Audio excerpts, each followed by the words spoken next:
नमस्कार, कच्चा चिट्ठा में आपका स्वागत है और मैं हूं आपके साथ पारुल त्रिपाठी। दिल्ली की सियासत में एक बार फिर उठापटक शुरू हो चुकी है। मार्शल बहाली पर हाई वोल्टेज ड्रामा हो गया है। ऐसा ड्रामा की समझ के परे है कि इस हद तक कैसे जा सकती है आम आदमी पार्टी। जिस तरह केजरीवाल अपने नेताओं से कहते हैं कि अपनी बात मनवाने के लिए कोई भी पैंतरा अपनाना पड़े तो अपना लो, उसी तरह उनके नेता सौरभ भारद्वाज ने भाजपा एमएलए के पैरों पर गिरकर यह साबित कर दिया कि किस तरह आम आदमी पार्टी अपनी बात मनवाने और सत्ता के लिए किसी भी हद तक जा सकती है और जनता को भी बेवकूफ बना सकती है। जिस तरह अरविंद केजरीवाल ने ऐलान किया था कि सत्ता में आते ही बंगला गाड़ी कुछ नहीं लेंगे, और वो ही अरविंद केजरीवाल हैं जिन्होंने 9 साल बाद अब छोड़ा है सीएम आवास। तो चलिए आम आदमी पार्टी का खोलते हैं कच्चा चिट्ठा। सौरभ भारद्वाज ने पकड़े विजेंद्र गुप्ता के पैर। दिल्ली में बस मार्शल की बहाली का मुद्दा गरमाया हुआ है। इस मुद्दे पर शनिवार को सियासी गहमागहमी नजर आई। बस मार्शल की बहाली पर अपनी बात से पलटने के लिए आम आदमी पार्टी बीजेपी पर हमलावर है। इस बीच दिल्ली के मंत्री सौरभ भारद्वाज की एक तस्वीर सामने आई। इसमें वो बीजेपी नेता विजेंद्र गुप्ता का पैर पकड़ लिया है उन्होंने। अब इस तस्वीर पर दिल्ली के पूर्व सीएम और आप के संयोजक अरविंद केजरीवाल की प्रतिक्रिया सामने आ चुकी है। इस तस्वीर पर उन्होंने कहा, मुझे गर्व है अपने मंत्रियों पर जो लोगों के काम करवाने के लिए किसी के पैरों में भी लेट जाते हैं। मेरी एलजी साहब और बीजेपी वालों से विनती है कि इस मुद्दे पर और राजनीति ना करें और तुरंत बस मार्शलों को नौकरी पर रखा जाए। दिल्ली में एक बार फिर से आम आदमी पार्टी की दिल्ली सरकार और उपराज्यपाल के बीच तनातनी बढ़ गई है। आपको बता दें कि दिल्ली के मुख्यमंत्री आतिशी शनिवार यानी कि 4 अक्टूबर को आम आदमी पार्टी और बीजेपी विधायकों के साथ बस मार्शलों की बहाली के मुद्दे पर एक नोट सौंपने और उस पर उनकी मंजूरी लेने के लिए उपराज्यपाल वीके सक्सेना के दफ्तर गई थी।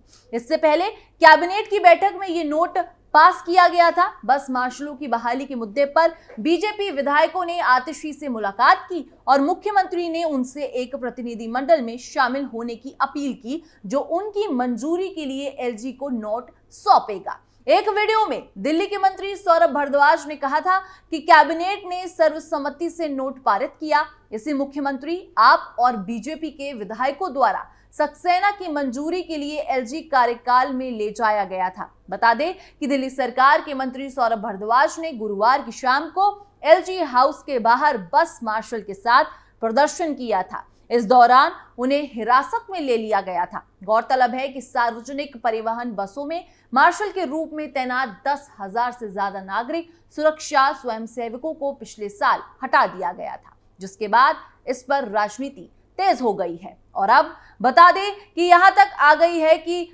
सौरभ भारद्वाज बीजेपी विधायक के पैरों पर गिर पड़े हैं, जिससे ये सवाल भी उठता है कि क्या सौरभ भारद्वाज ये नाटक नौटंकी लाइमलाइट में आने के लिए कर रहे हैं, जिससे अरविंद केजरीवाल की नजरों में वो चढ़ सके और इसका फायदा उन्हें चुनाव के समय भी मिल सके और केजरीवाल उन्हें और कोई बड़ा पद दे सके जिससे उनका औहदा और बढ़ जाए, या फिर यह आम आदमी पार्टी की पूरी साजिश है या पूरी नाटक नौटंकी है जो चुनाव से पहले ही शुरू हो जाती है ताकि वो जनता के बीच अपनी लाइमलाइट इकट्ठा कर सके। वैसे सौरभ भारद्वाज के इस ड्रामे से अरविंद केजरीवाल खुश तो हुए हैं, क्योंकि इसी तरह केजरीवाल ने कहा था कि सरकारी बंगला लेने से अरविंद केजरीवाल ने किया था इनकार। जी हाँ, 2014 में दिल्ली के मुख्यमंत्री अरविंद केजरीवाल ने आम लोगों की इच्छा के मुताबिक एक और फैसला लेते हुए ड्यूप्लेक्स घर लेने से इनकार कर दिया था। केजरीवाल ने साफ कर दिया था कि वो भगवान दास रोड पर बना ड्यूप्लेक्स घर नहीं लेंगे। सरकारी घर लेने के फैसले पर उस वक्त केजरीवाल की तीखी आलोचना हो रही थी। विपक्ष की ओर से भी करारे प्रहार के अलावा सोशल मीडिया पर भी केजरीवाल के खिलाफ माहौल बन रहा था। इसके बाद केजरीवाल ने ट्वीट कर बताया था कि केजरीवाल ने अपने पास से कई चाहने वालों, दोस्तों, समर्थकों और आम लोगों के फोन आए हैं जो चाहते थे कि वो सरकारी बंगला ना लें। उनकी इच्छा का सम्मान करते हुए मैंने ये फैसला लिया है कि मैं ये घर छोड़ रहा हूं, ऐसा केजरीवाल ने खुद कहा था। उन्होंने कहा था कि मैंने इससे भी छोटे घर ढूंढने के लिए कहा है, तब तक मैं गाजियाबाद के अपने घर से यहीं आया करूंगा। साथ ही उन्होंने कहा था कि केजरीवाल ने ट्विटर पर भी भगवान दास रोड स्थित वो घर ना लेने का ऐलान किया था।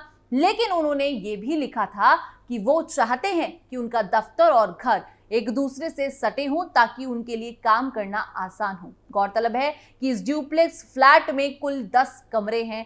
5 कमरों में केजरीवाल खुद रहने वाले थे और बाकी 5 कमरों में सीएम दफ्तर बनाया जाना था। लेकिन अब आपको बता दें कि जब दोबारा फरवरी 2015 में आम आदमी पार्टी को बहुमत मिली तो वो उत्तरी दिल्ली के सिविल लाइंस इलाके में 6 फ्लैगस्टाफ रोड स्थित आवास में रहने चले गए थे और गाड़ी भी उन्होंने ले ली थी। और इसके केजरीवाल ने 9 साल बाद सीएम आवास छोड़ा। दिल्ली के पूर्व मुख्यमंत्री अरविंद केजरीवाल ने फ्लैगस्टाफ रोड स्थित सीएम आवास खाली कर दिया है। वो शुक्रवार दोपहर लुटियंस दिल्ली में फिरोज शाह रोड पर बंगला नंबर 5 में शिफ्ट हो गए। ये बंगला पंजाब से आपके राज्यसभा सांसद अशोक मित्तल को दिया गया है। केजरीवाल अपनी पत्नी सुनीता केजरीवाल, माता पिता और दोनों बच्चों के साथ शिफ्ट हुए हैं। अशोक मित्तल और उनकी पत्नी ने सभी का अपने घर में स्वागत किया है। मित्तल ने न्यूज एजेंसी के साथ बातचीत में कहा था कि केजरीवाल गेस्ट के तौर पर मेरे घर में शिफ्ट हुए हैं। केजरीवाल ने 17 सितंबर को दिल्ली के मुख्यमंत्री पद से इस्तीफा दिया था। उन्होंने सीएम आवास और सभी सरकारी सुविधाएं छोड़ने का ऐलान किया था। आपने कहा था कि केजरीवाल नया घर देख रहे हैं, वो ऐसे जगह ढूंढ रहे हैं जहां रहने में कोई विवाद ना हो। आपने आरोप लगाया था कि केंद्र सरकार से केजरीवाल को नेशनल पार्टी के प्रमुख के तौर पर आवास मुहैया कराने की मांग की गई थी, लेकिन सरकार की ओर से इस पर कोई जवाब नहीं आया था। इससे पूरा वाकया ये साफ पता चलता है कि किस तरह केजरीवाल मौके का फायदा उठाने से कभी भी पीछे नहीं हटते हैं। उसके लिए चाहे किसी के पैरों पर गिरना पड़े या फिर करना पड़े डोर टू डोर कैंपेन। आम आदमी पार्टी ने दिल्ली में मैं भी केजरीवाल हस्ताक्षर अभियान चलाया था। इसी कड़ी में आम आदमी पार्टी के दिल्ली उपाध्यक्ष और विधायक राजेश गुप्ता ने वजीरपुर विधानसभा में डोर टू डोर कैंपेन किया था। वहीं आम आदमी पार्टी के विधायक महेंद्र गोयल ने रिठाला विधानसभा में डोर टू डोर कैंपेन किया था। आपको बता दें कि इसमें दिल्ली सरकार के मंत्री गोपाल राय ने बताया था कि आम आदमी पार्टी ने डोर टू डोर कैंपेन की शुरुआत की थी। हम लोगों ने घरों तक जाकर अरविंद केजरीवाल का मैसेज लोगों तक पहुंचाया था और लोगों को आम आदमी पार्टी बता रही थी कि आपके मुख्यमंत्री जेल में हैं और वो कैंपेन नहीं कर सकते हैं। इसीलिए केजरीवाल ने उनके लिए जो काम किया है, आज समय है उनके साथ खड़े रहने का। अगर हम वोट से जवाब देंगे तब अरविंद केजरीवाल जेल से बाहर आ जाएंगे। इन सभी चीजों से ये तो साफ होता है कि किस तरह आम आदमी पार्टी को बखूबी पता है कि चुनाव के पहले कैसे षड्यंत्र रचा जाता है। चुनाव से पहले किस तरह लाइमलाइट में आने का आम आदमी पार्टी कोई भी मौका नहीं छोड़ती है। अभी हाल ही में जब केजरीवाल ने इस्तीफा दिया तो उस पर कांग्रेस ने कहा कि हर चुनाव में करते हैं नौटंकी। प्रदेश कांग्रेस अध्यक्ष देवेंद्र यादव ने सीएम पद छोड़ने की राजनीति को लेकर एक बार फिर अरविंद केजरीवाल पर निशाना साधा है। उन्होंने कहा कि यदि केजरीवाल मर्यादित पुरुष हैं और नैतिकता के आधार पर इस्तीफा देने जा रहे हैं तो ये भाव आबकारी घोटाले में नाम अथवा जेल जाने पर ही इस्तीफा क्यों नहीं दिया। यादव ने कहा कि दिल्ली की जनता आम आदमी पार्टी को अपना जवाब लोकसभा चुनाव में दे चुकी है। अब तो वो जानना चाह रही है कि केजरीवाल ने बीते 3 विधानसभा और 2 नगर निगम चुनावों में जो वादे किए थे उनमें से कितने पूरे किए हैं। उन्होंने कहा कि स्वास्थ्य, शिक्षा, पानी, बिजली, सफाई, सड़क, नाले, परिवहन, पर्यावरण, इंफ्रास्ट्रक्चर सब कुछ ध्वस्त हो चुका है। पिछले 5 वर्षों से आपके विधायक क्षेत्र से गायब रहे हैं। यादव ने कहा कि हर चुनाव में केजरीवाल की नौटंकी कि आपका बेटा हूं, एक बार मौका दो की सच्चाई जनता जान चुकी है। उन्होंने कहा कि इस्तीफा देने से पहले केजरीवाल दिल्ली की जनता को पिछले चुनाव में दी गई 10 गारंटियों का हिसाब दे दे। यादव ने यह भी कहा कि आम आदमी पार्टी द्वारा हर सप्ताह प्रचार का एजेंडा बदलने का मतलब भी साफ है कि केजरीवाल भी अच्छे से समझ गए हैं कि जनता में उनकी पार्टी का जनाधार खत्म हो चुका है। तो आम आदमी पार्टी की इन हरकतों पर आपका क्या कहना है, हमें कमेंट सेक्शन पर जरूर बताइएगा। फिलहाल इस खबर में बस इतना ही। फिर हाजिर होंगे नए मुद्दे के साथ। तब तक के लिए देश और दुनिया की तमाम खबरों के लिए आप देखते रहिए कैपिटल टीवी।